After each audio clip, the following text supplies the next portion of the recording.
अपने पेट के लिए सही खाना चुनना कभी कभी बहुत कंफ्यूजिंग हो सकता है ना। एक तरफ है साइंस, दूसरी तरफ है नेचर। तो आखिर किसकी सुने? चलिए आज इस पूरी बहस को सहज भाषा में समझते हैं और पता लगाते हैं कि हमारे प्यारे दोस्त के लिए सबसे अच्छा क्या है। कभी ऐसा हुआ है कि बड़े प्यार से अपने डॉग के लिए खाना रखा और उसने बस एक लुक दिया, मानो कह रहा हो, सीरियसली ये मैंने खाने वाला? हाँ, ये कहानी घर घर की है। और यहीं से शुरू होती है असली मुश्किल कि आखिर खिलाएं तो खिलाएं क्या। और जब पेट स्टोर जाते हैं तो ओ माय गॉड, इतनी सारी चॉइसेस। हर पैकेट पर कुछ नया लिखा होता है, कुछ अलग दावा होता है। तो इस पूरी कंफ्यूजन को दूर करने के लिए हम इन ऑप्शंस को तोड़कर समझेंगे ताकि डिसीजन लेना थोड़ा आसान हो जाए। ओके, तो डॉग फूड की दुनिया ना बेसिकली दो टीम्स में बटी हुई है। एक है टीम साइंस और दूसरी है टीम नेचर। चलिए देखते हैं कि इन दोनों टीम्स की सोच क्या है और ये काम कैसे करती हैं। तो इसको ऐसे समझिए, टीम साइंस का फोकस है एक परफेक्ट रेसिपी पर।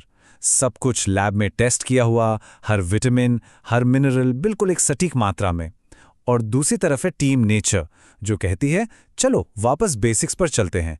उनके हिसाब से डॉग्स को वही खाना चाहिए जो उनके जंगली पूर्वज जैसे भेड़िए खाते थे, मतलब असली नेचुरल चीजें। पहले बात करते हैं टीम साइंस की। इसमें आते हैं बड़े बड़े नाम जैसे हिल्स, पुरीना और रॉयल कैनन। ये ब्रांड्स WSVA गाइडलाइंस फॉलो करते हैं। अब ये WSVA क्या है? ये एक ग्लोबल वेटरनरी एसोसिएशन है। तो इन ब्रांड्स का दावा है कि उनका हर फॉर्मूला सालों की रिसर्च और बहुत सारे फीडिंग ट्रायल्स के बाद बनता है। और हाँ, इनके पास फुल टाइम वेटरनरी न्यूट्रिशनिस्ट्स की पूरी टीम होती है। अब आते हैं टीम नेचर पर। यहाँ ओरिजिन और ब्लू बफलो जैसे ब्रांड्स हैं। इनकी फिलॉसफी बिल्कुल अलग है। ये एंसेस्ट्रल डाइट की बात करते हैं, मतलब जो कुत्ते के पुरखे खाते थे। इसलिए इनके फूड में ताज़े मीट का परसेंटेज बहुत हाई होता है, ओरिजिन में तो 85% तक। अब देखेंगे कि इनकी इंग्रेडिएंट लिस्ट आमतौर पर छोटी और सिंपल होती है और ये नेचुरल, होलिस्टिक जैसे शब्दों का खूब इस्तेमाल करते हैं। ओके, तो अब हमने दोनों टीम्स को समझ लिया है, लेकिन असली कंफ्यूजन तो तब शुरू होता है जब हम पैकेट पर लिखे शब्दों को पढ़ते हैं। चलिए इन मार्केटिंग की भाषा को डीकोड करते हैं। ये एक बहुत इंटरेस्टिंग सवाल है। जब कोई डॉग फूड का पैकेट उठाता है तो क्या वो इंग्रेडिएंट्स देखकर इसलिए खुश हो रहा है क्योंकि वो उसे अच्छे लग रहे हैं, या वो सच में उसके डॉग के लिए बेस्ट हैं? ये एक अहम मुद्दा है कि मार्केटिंग पेट ओनर को अपील करने के लिए है या पेट की हेल्थ के लिए। अच्छा, ये बाय प्रोडक्ट्स शब्द, इसको सुनते ही लोगों के दिमाग में अजीब अजीब ख्याल आते हैं। लेकिन असल में बाय प्रोडक्ट्स क्या हैं? ये हैं जानवर के साफ सुथरे हिस्से, जैसे लिवर, किडनी, दिल, जो मीट के अलावा होते हैं। सोचा जाए तो ये ऑर्गन्स तो न्यूट्रिशन का पावर हाउस होते हैं, पर हाँ, मार्केटिंग ने इस शब्द को एक विलन जरूर बना दिया है। ह्यूमन ग्रेड, इसका मतलब बड़ा सिंपल है। जो इंग्रेडिएंट्स इस फूड में यूज हुए हैं वो टेक्निकली इंसान भी खा सकते हैं। मतलब वो उन्हीं सेफ्टी और क्वालिटी स्टैंडर्ड्स को पूरा करते हैं जो हमारे खाने के लिए होते हैं।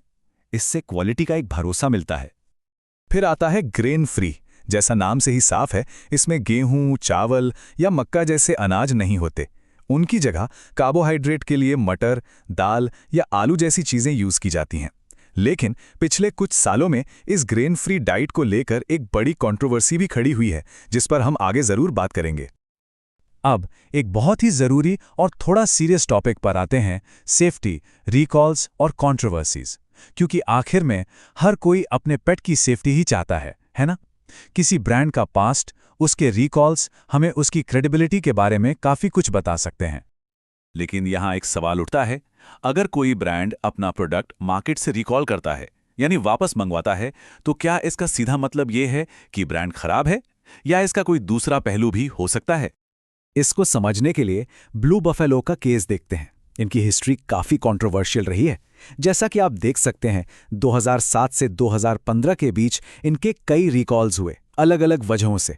और तो और 2014 में इन पर फॉल्स एडवर्टाइजिंग का केस भी हुआ, और 2015 में इन्होंने मिसलेबलिंग के लिए $32 मिलियन का सेटलमेंट भी किया। ये केस हमें सिखाता है कि पैकेट पर लिखे दावों पर आंख बंद करके भरोसा नहीं करना चाहिए।